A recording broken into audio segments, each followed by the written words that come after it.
ಓಂ ನಮೋ ನಾರಾಯಣ. ಓಂ ನಮೋ ನಾರಾಯಣ. ಈಗೇನು ಹೇಳಕ್ಕೆ ಬಂದಿದ್ದೀನಿ ಅಂದರೆ, ಈಗ ನಾನು ಹೇಳ್ತಕ್ಕಂಥ ವಿಷಯ ನಮ್ಮ ರಾಜ್ಯದ ಮುಖ್ಯಮಂತ್ರಿ ಸ್ಥಾನದ ಬಗ್ಗೆ. ಮಲ್ಲಿಕಾರ್ಜುನ್ ಖರ್ಗೆ ನೋಡಿದ್ರೆ ನೀವೇ ಲೋಕಲಲ್ಲಿ ತೀರ್ಮಾನ ಮಾಡ್ಕೊಳ್ಳಿ ಅಂತ ಪತ್ರಕರ್ತರಿಗೆ ಹೇಳ್ತಾ ಇದ್ದಾರೆ. ಪತ್ರಕರ್ತರಾಗಿ ಸಿದ್ದರಾಮಯ್ಯನ ಕೇಳಿದೆ, ಸಿದ್ದರಾಮಯ್ಯನವರು ಹೆಂಗಾಗುತ್ತೆ, ನಾವು ಹೈಕಮಾಂಡ್ ಬೇಕು, ಹೈಕಮಾಂಡಿಂದನೇ ತೀರ್ಮಾನ ಆಗಬೇಕು ಅಂತ ಸಿದ್ದರಾಮಯ್ಯ ಹೇಳ್ತಾರೆ. ಅದೇ ಡಿ ಕೆ ಶಿವಕುಮಾರ್ ಕೇಳಿದೆ, ಡಿ ಕೆ ಶಿವಕುಮಾರು ಇವತ್ತು ದಿಲ್ಲಿಗೆ ಹೋಗ್ತಾ ಇದ್ದಾರೆ. ದಿಲ್ಲಿನಲ್ಲಿ ಹೋಗಿ ಅದನ್ನೀಗ ನಾನು ಬಗೆಹರಿಸ್ಕೊತೀನಿ ನಾನು ಅಂತ ಅಂದ್ಕೊಂಡು ಇದನ್ನು ಮಾಡ್ತಾಯಿದ್ದಾರೆ. ನನಗೆ ಕರೆದಿದ್ದಾರೆ, ನಾನು ಹೋಗ್ತಾ ಇದ್ದೀನಿ ಅಂತ ನಿನ್ನೆ ಹೇಳಿದ್ರು. ಇವತ್ತು ಸಿದ್ದರಾಮಯ್ಯನ ಕೇಳಿದ್ರೆ ಎಲ್ರಿ, ಏನು ರೀ, ಹ್ಯಾಂಗ್ರಿ ಇಂಥ ಹಿಂಗೆ ಬರೀ ಉಲ್ಟಾ ಮಾತು ಹೇಳ್ತಾರಲ್ಲ ಈ ಸಿದ್ದರಾಮಯ್ಯನಿಗೆ. ಏನು ಒಂದು ಚೂರಾದ್ರೂ ಸಹ ಸಾಮಾನ್ಯವಾಗಿ ಅವ್ರಿಗೆ ಜ್ಞಾನ ಇದೆಯಾ ಇಲ್ವಾ ನನಗೊಂದು ಅರ್ಥ ಆಗ್ತಾಯಿಲ್ಲ. ಆದರೆ ಇನ್ನೊಂದು ವಿಷಯ ಹಂಗಂತಂದರೆ, ಈ ರಾಜ್ಯದಲ್ಲಿ ಅಧಿವೇಶನದಲ್ಲಿ ಏನಾಯಿತು, ಲಕ್ಷ್ಮೀ ಹೆಬ್ಬಾಳ್ಕರ್ ಅವರು 2 ತಿಂಗಳ ದುಡ್ಡು ಕೊಡಲಿಲ್ಲ ಅಂತ ಸುಳ್ಳು ಹೇಳಿ ಎಸ್ಕೇಪ್ ಆಗಿಬಿಟ್ಟಿದ್ರು. ಈ ಎಸ್ಕೇಪ್ ಆಗಿರ್ತಕ್ಕಂಥ ವಿಷಯ, ಈ ಎರಡು ತಿಂಗಳ ದುಡ್ಡು 5,000 ಕೋಟಿನಿಗೆ ಸುಳ್ಳು ಹೇಳೋರಂಗಂದರೆ ಇವರು ಯಾವ ರೀತಿ ಮನುಷ್ಯರು? ಈ ಅಮ್ಮ ಒಂದು ಹೆಣ್ಣಾಗಿದ್ದುಕೊಂಡು ಹೆಂಗಸರ ದುಡ್ಡನ್ನೇ ಲಪ್ಟಾಯಿಸ್ಬಿಟ್ಟು ಸುಳ್ಳು ಹೇಳ್ಕೊಂಡು ತಿರುಗಾಡಿದ್ರಲ್ಲ, ಇದು ಸರಿನಾ? ಇದಕ್ಕೆ ಮಹೇಶ್ ತೆಂಗಿನಕಾಯಿನವರು ಅದಕ್ಕೆ ತಕ್ಕಂತೆ ಸರಿ ದಾಖಲೆಗಳನ್ನೀಗ ಕೊಟ್ಟರು. ಅದು ಅವ್ರಿಗೆ ಗೊತ್ತಿರ್ತಿರ್ಲಿಲ್ಲ. ಅವ್ರ ಮನೆ ಕೆಲಸದವಳಿಗೆ ಕೇಳಿದಾಗ ಅವಳು ಬಂದಿಲ್ಲ ಹಂಗಂದಾಗ, ಹೌದಾ ಬಂದಿಲ್ವಾ ಅಂತ ಬರ್ತಾರೆ. ಮತ್ತೆ ಬಂದು ಆಫೀಸಲ್ಲಿರೋ ಕೆಲಸದವ್ರನ್ನ ಕೇಳ್ತಾರೆ, ಅವರು ಹೇಳ್ತಾರೆ ಬಂದಿಲ್ಲ ಹಂಗಂತ. ಆಮೇಲೆ ಒಂದು ಕಡೆಯಿಂದ ಎಲ್ಲ ಎನ್ಕ್ವೈರಿ ಮಾಡಿದ್ರೆ 2 ತಿಂಗಳ ದುಡ್ಡು ಕೊಟ್ಟಿಲ್ಲ ಅಂತ. ಅಂದರೆ ಅದು ಏನಪ್ಪ ಅಂದರೆ, ಅದು ಯಾಕೆ ಅವ್ರು ಕೇಳಬೇಕಾಗತ್ತೆ ಅಂದರೆ, ಹೋದ ವರ್ಷದ ಬಜೆಟ್ದು ಅದು ದುಡ್ಡು. ಹೋದ ವರ್ಷ ಬಜೆಟ್ ದುಡ್ಡು ಫೆಬ್ರವರಿ ಮಾರ್ಚಲ್ಲಿ ಕೊಟ್ಟಿಲ್ಲ ಹಂಗಂದರೆ ಅದು ಹಂಗೆ ಗುಳುಮಾಗಕ್ಕೆ ಏನು ಬೇಕೋ ಅದನ್ನು ದಾರಿ ಮಾಡಿಕೊಂಡವ್ರೆ. ಅರ್ಥ ಆಯ್ತಾ? ಗುಳುಮಾಗಿರೋದ್ರಿಂದ ಏನು ಗೊತ್ತಾ, ಇವರು ಅದನ್ನೀಗ ಯಾಮಾರಿಸ್ಕೊಂಡು ಅದನ್ನೀಗ ಇದನ್ನು ಮಾಡ್ತಾಯಿದ್ದಾರೆ. ಏನು ಈ ಅಮ್ಮನಿಗೆ ಬೇಕಲ್ವಾ ಒಂಚೂರು ಸಹನೆ. ಮತ್ತು ನಾನು ಹೆಣ್ಣಾಗಿದ್ದೀನಿ, ಓಹೋ ವಿಧಾನಸಭೆಯಲ್ಲೆಲ್ಲ ಇದನ್ನು ಮಾಡಿಬಿಟ್ರು. ಏನಂತ, ನಾನು ಹೆಣ್ಣು ಮಗಳು ಅನ್ನೋದನ್ನು ಕಾಣದೆ ನಾನೀಗ ತುಂಬ ಇದನ್ನು ಮಾಡ್ತಾಯಿದ್ರು. ಹೆಣ್ಣು ಮಗಳಾದ್ಮೇಲೆ ನೀನು ಯಾಕಮ್ಮ ಖಾತೆನಿಗೆ ವಹಿಸ್ಕೊಂಡೆ?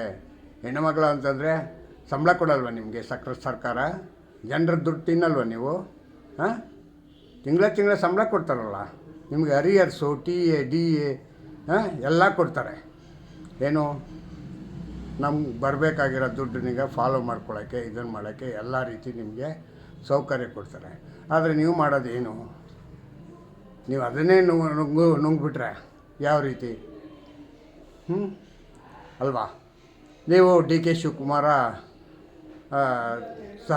ಸಹಪಾಠಿಗಳು. ಯಾಕೆಂದರೆ ನಿಮ್ಮ ಡಿ ಕೆ ಶಿವಕುಮಾರ್ ಏನು ಹೇಳ್ತಾನೆ, ಹೆಂಗಿರಬೇಕು, ಹೆಂಗೆ ಮಾಡಬೇಕು ಅಂತಾರೋ ಆ ಥರ ನೀವು ನಡ್ಕೊಳ್ಳೋದು. ಯಾಕೆ ಹಂಗಂದ್ರೆ ನಿಮ್ಮ ಗುರುನೇ ಕಳ್ಳ ಅಲ್ಲ, ನಿಮ್ಮ ಗುರುನೇ ಕಳ್ಳ ಆಗಿರೋದ್ರಿಂದ ನೀವೂ ಅದೇ ಇದನ್ನು ಮಾಡ್ತಾಯಿದ್ದೀರ. ಇನ್ನು ನಿಮಗೇನು ಕಮ್ಮಿ?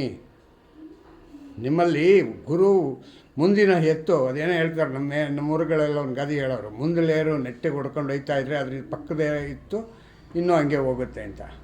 ಹಂಗೆ ನೀವು ಮುಂದೆ ಹೋಗೋರು ಸರಿಯಾಗಿ ಹೋಗಲಿಲ್ಲ ಹಂಗಂದರೆ ಅವರು ನೋಡ್ಕೊಂಡು ನೀವು ಹೋಗೋ ಅಂತೇವರು, ನೀವು ಹೆಂಗೆ ಸರಿಯಾಗಿ ಹೋಗ್ತೀರಾ?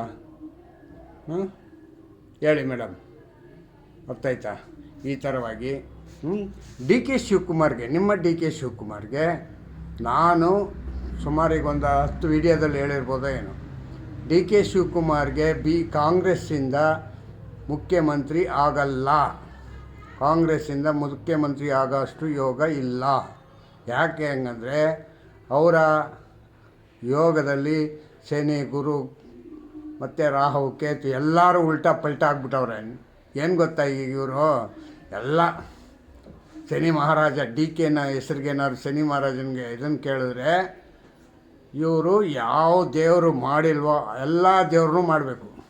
ಯಾಕೆ ಹಂಗಂದರೆ ನಮ್ಮ ಶನಿ ಮಹಾರಾಜ ಹೆಂಗೆ ಅಂದರೆ ಅವನು ಎಲ್ಲರಿಗೂ ಗುರು, ಅವನು ಎಲ್ಲರಿಗೂ ಶನಿ ಮಹಾರಾಜರು ಕೆಟ್ಟದ್ದಾದಾಗಲೇ ಎಲ್ಲ ದೇವ್ರುಗಳನ್ನ ಬುಡಕ್ಕೆ ಕೈ ಮುಗಿಯೋಕ್ಕೆ ಕೇಳ್ತಾನೆ.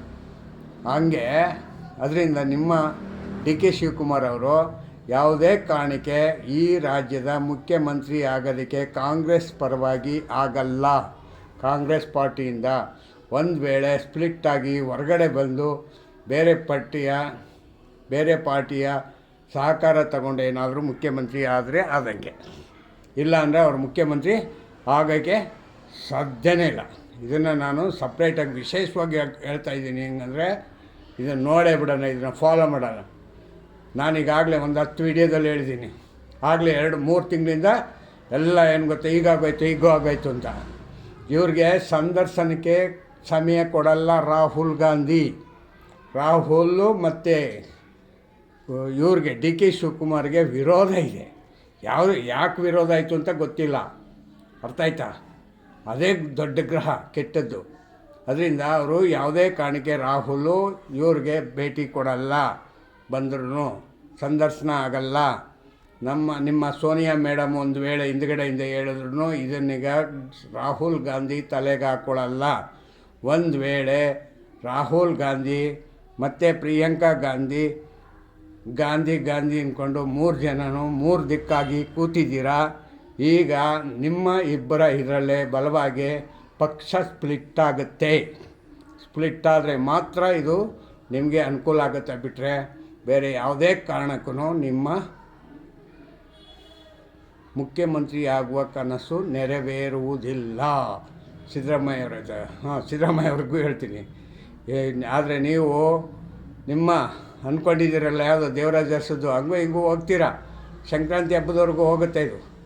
ಸಂಕ್ರಾಂತಿ ಹಬ್ಬದವರೆಗೂ ಹೋದ್ಮೇಲೆ ಒಂದು ಸ್ವಲ್ಪ ಬಿಗಡಾಯಿಸ್ಕೊಂಡು ಸ್ವಲ್ಪ ಕಷ್ಟಕರ ಆಗುತ್ತೆ.